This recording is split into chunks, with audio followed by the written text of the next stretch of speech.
Hello everyone, my name is BHANUPRAKASH Patil. Today I am going to explain you the chapter of Class 9 Economics, the story of village Palampur. In this chapter, it is about the story of a village named Palampur. It is a hypothetical village in which different types of farming takes place, and there is a lot of competition in labor. We will see about that in the chapter. Introduction. Palampur is well connected with the neighboring villages and towns. Raiganj, a big village, is 3 kilometers from Palampur. An all-weather road connects to the village to Raiganj and further on to the nearest small town of Shahpur. Here, there are 450 families belonging to several different castes. The 80 upper caste families own the majority of the land. In Palampur, in this village Palampur, there are two towns which are connected with this village. They are the Raiganj and the Shahpur. Mainly, the jaggery and the main crops and products which are produced by the farmers are sold in these villages. And there are 450 families in this village, in which the 80 are the upper caste families, which means they will be having more money, so they will be having the majority of the land of the village. Their houses the 80 families are quite large families. They have more money, so the houses and the farms are very big. The SCs, Dalits, comprise the 1/3 of the population. SCs or the scheduled caste are the Dalit, which are the lower caste people, are very poor and have less land, and they make up the 1/3 of the population of the village. Palampur is well connected with other cities and also has a good supply of electricity. By this, it helps in irrigation and other farming activities. And the main thing is, it removes the problem of scarcity of water by electric tubes. Organization of production. When we think of production of some goods or products, there should be some organization for our profit and the production of the goods. There are 4 major components of the production.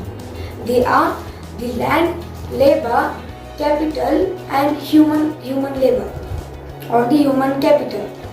First, in the land, the main important thing for any business or any production is land and other resources like water, forest, and raw materials. Second one is the labor. It's an input from the people or from the machines which do the work for the production of the goods. It may consist of 2 types. They are the skilled labor or the unskilled labor. Skilled labor consists of people who are trained for a particular job, and unskilled labor are the people who do the jobs that a normal person can do, by which a skilled labor gets salary while an unskilled labor gets wages, which are pretty less than the salaries. And the difference between salary and wages is that a salary is always fixed, but the wages depend on the work they do and the hours of working in a particular place. Third one is a physical capital. Physical capital are the inputs which are necessary for the production of goods. There are 2 types of physical capitals. They are the fixed capital and the working capital. Fixed capital are the type of capital which can be used for a longer amount of time, and they need to be they are important permanently for the production of the goods or for the business. For example, we can take buildings, huge machineries and heavy machineries as fixed capital. These can be used for longer time of production. So these are fixed and very important for the production of goods of a particular type. Next one is the working capital. In this type of capital, it will be going on throughout the production. For example, money and raw materials. Raw materials and money are working capital because we always need that for production. It is not just like we just take once and it will be forever. So for any production of any good, we need raw materials for it, and it will be going on further till we end the business. And money, we need money for giving salary for the laborers and for purchasing the goods. So money and raw materials are some of the major fixed capital, working capitals. There is also a fourth requirement. We can study this further, but the fourth requirement is the human capital. The labor and the capitals combine each other to produce some goods, they both combine each other work and produce an output, and that is known as the human capital. And these land, labor, production, physical capital and human capital are known as the factors of production. Farming in Palanpur. Let's see how farming is done in Palanpur. The first point is that land is fixed. Farming in Palanpur has been taking place for many years, and 75% of the people in Palanpur do farming for their livelihood. And in that, most of the land or the high proportion of the land is with the landowners or the high caste people. And another thing is that since 1960 in Palanpur there has been no expansion of land for cultivation purpose. That means it is necessary to increase the amount of land of production in our country, because the population of our country is increasing. But if the land is same just like few decades ago, there will be scarcity of food and production. So the amount of production of crops and food materials should be increased, which can be done through expanding the land of production of crops. Is there any way who can grow more crops from the same land? As most of the land in village Palanpur is used for farming, but also if there is any scarcity, it is asked that is there any way by which we can produce more good in the same amount of land? Yes, there is a way which is known as the crop rotation. In this type of farming method, the people of Palanpur are very wise and they use the method of crop rotation, in which what the farmers do is that in the rainy season, the kharif crops, they grow the kharif crops. They grow jowar and bajra. And next, in the October-November months, they grow potatoes and just recycle the crops. And then in the winter season, they grow the rabi crops, wheat, and they sell the wheat in the market.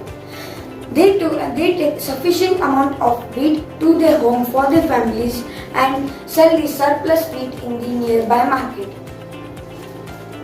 And some portion of land in village Palanpur is separated for growing of sugarcane, which is sold in the nearby towns as either in the form of raw sugarcane or in the form of jaggery.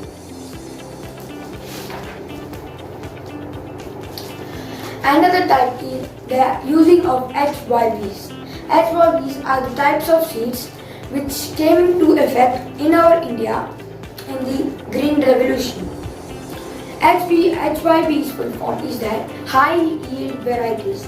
These are the types of seeds which give more yield for the particular amount of land. which means the amount of yield which was produced by using the natural seeds was 13,000 kilograms, and the amount of yield which was produced after using the HYBs was 3,900 kilograms of yield. This is a lot of difference and a lot of value and a lot of profit. This experiment was mainly done and was largely done in Haryana and Punjab. And people in Punjab are so obsessed with the HYBs, and they use a lot of HYB seeds. One disadvantage of this HYBs is that it's hybrid and it needs plenty of water and plenty of chemical fertilizers to grow. Another and harmful thing of chemical fertilizers is that it may acidify the soil, or it may make the soil infertile. And another harmful thing is that it just may not be consumed by the plants, but it may also just go down the ground and mix in the groundwater, lakes and rivers and pollute them. So nowadays, the farmers in Punjab are forced to use more agricultural and organic farming methods. Will the land sustain? This is the question, that when we use a lot of fertilizers, the soil gets eroded and it will be no more fertile for growing crops. So we should use as much as natural fertilizers and use more organic methods of farming for production of crops. How land is distributed between the farmers of Palanpur? We will read about the amount and the proportion of the lands between the people or the farmers in the Palanpur, and how much land is there on which people. You must have realized how important land is for farming. Unfortunately, not all the people engaged in agriculture have sufficient land for cultivation. In Palanpur, about 1/3 of the 450 families are landless. 150 families, most of them are Dalits and have no land for cultivation. All the remaining families who own land, 240 families cultivate small plots of land less than 2 hectares in size. In Palanpur, there are 450 families, as we read in the introduction part. In that, more than 150 families, which are Dalits, have no land for cultivation. They work as land laborers or as any other occupation, And 250 families have less land, less than 2 hectares. And only some families, 60 families have more than 2 hectares, and some 8 to 10 families have major portion of the land in Palanpur. Who will provide the labor? In Palanpur, there are some farmers who are landless and some farmers who have land less than 2 hectares. So they have to work in larger fields. The thing is that where people who have less than 2 hectares or just more than 2 hectares can do the work on their own, like the harvesting, the sowing seeds, etc. But the people who are high caste and people who own the higher lands have a large portion of land with them, so they need labor for work. So they hire laborers or workers for doing the common works during particular seasons, like sowing, harvesting, tilling the land, etc. This also leads to the problem of unemployment. What happens is that there are only few families in the village who have large amount of land, and there are many people who are landless. So there is a high competition between the laborers. So the average salary which is set by the government for daily wage workers is like 400 or 300. But the laborers receive only rupees 160 per day. They accept it because they also know about the competition between the laborers in the village. Now, this is a table of Dala and Ramakali are among the poorest native of the village. This is a story or it is a conversation between two people, a Dala and a Ramakali. They both are poor farmers. We will read the conversation of them. Dala says, "It's a difficult day. It is very difficult to find work these days. Only the large families farmers hire us, and that too for very limited number of days." Now, in turn, Ramakali replies, "Ghanshyam, the large farmer has just bought a harvester, so we are going to get even less work during the harvest season this year. Last year I worked for less than 5 months in the whole year." When Dala says that it's very hard to find work these days as there is a lot of competition, Ramakali says about a farmer, Ghanshyam, who is a large farmer, and she says that he has bought an harvester which will reduce the work of the laborers. So the competition between the laborers is increasing day by day. Dala says, "We have tractors for plowing, harvester for harvesting, threshers for threshing. Even for removing weeds, some farmers pay weedicides." Also, Dala is facing these problems because large farmers are bringing machines by which they are not hiring the laborers, by which the laborers don't get money as the large farmers, as the working on the large farmers is the only source for the landless laborers. Ramakali says, "This year I will have to look for in the brick making unit in Raiganj. My situation is not much better. Due to past debt, the many lenders refuse to give my loan." She says that many large farmers are bringing machines, so she is not getting any work. And she also tells that last year she had worked for less than 5 months in a year due to heavy competition. So she thinks of going in a brick factory for some money this year.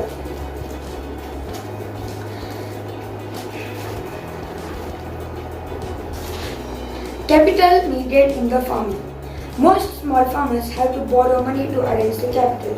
They borrow from large farmers or the village money lenders or the traders who supply various inputs for cultivation.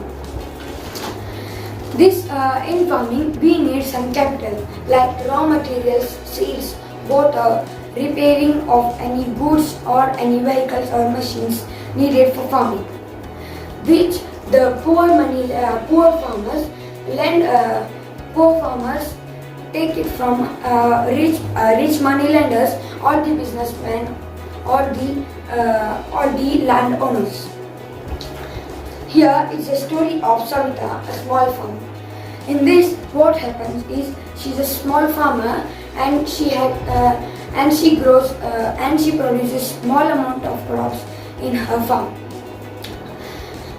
She had to borrow money from. She wanted money, and she borrows from Tejpal Singh, a large farmer, rupees 3,000 at an interest of 24% for just 4 months. And this is a lot of high interest, which can be reduced if Savita takes loan from banks. But Tejpal Singh gives the loan under some conditions. That he says that she has to work in his fields during the harvesting season, and the daily wage is rupees 100. She realizes that rupees 100 is a very less money, but she agrees because she needs the 3,000 money for her activities in her farms.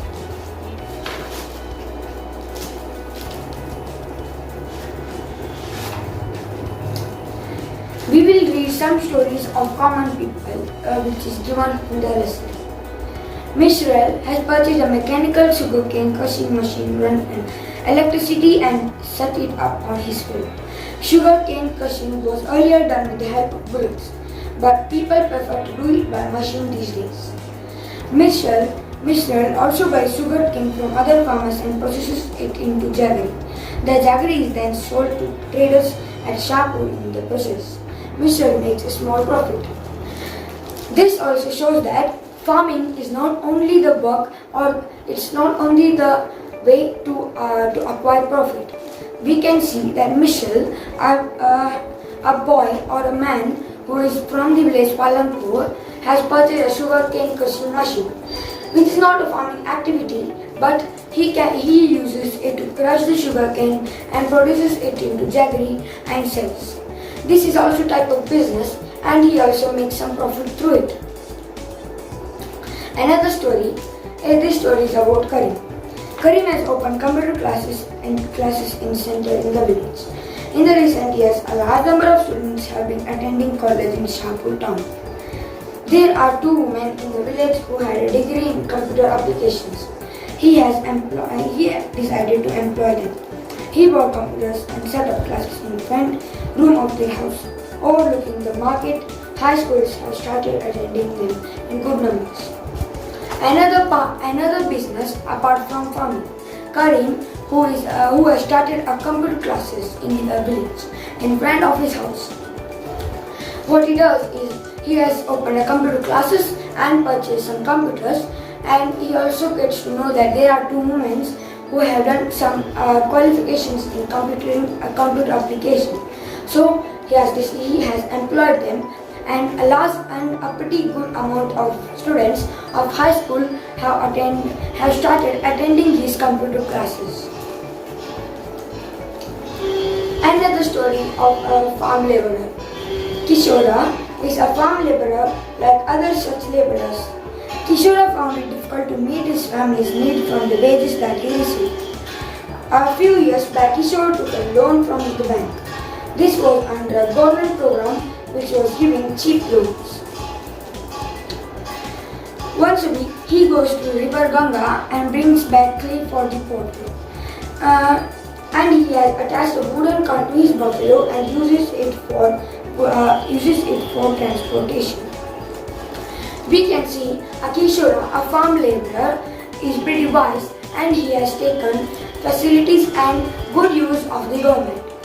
Once a government was giving him loans in less interest for the helping of farmers.